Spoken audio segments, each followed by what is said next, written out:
બંને હાથમાં ફૂલ ચોખા થોડા થોડા લઈ લેવાના અને આ યજ્ઞ કુંડ જે છે અને આ રીતે આમ વધાવી દેવાના.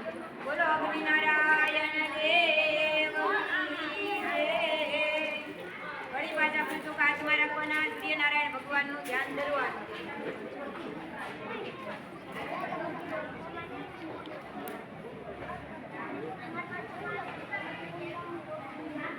હવે તમારે જો ભણવામાં હોશિયાર થવું હોય તો સવારમાં શું કરવાનું? તો ઊભા થઈ જવાનું વહેલા ઊભા થઈ નાહી ધોઈ બ્રશ કરી અને પછી સૂર્યનારાયણને જળનો લોટો અર્પણ કરવાનો. એટલે તમારી યાદ શક્તિમાં વધારો થાય, તમારું મન કેન્દ્રિત થાય. પણ ખાટી વસ્તુ રાત્રે ખાવાની નહીં. જો તમે રાત્રે ખાટું ખાવ તો તમને યાદ શક્તિ આપણને રહેતી નથી.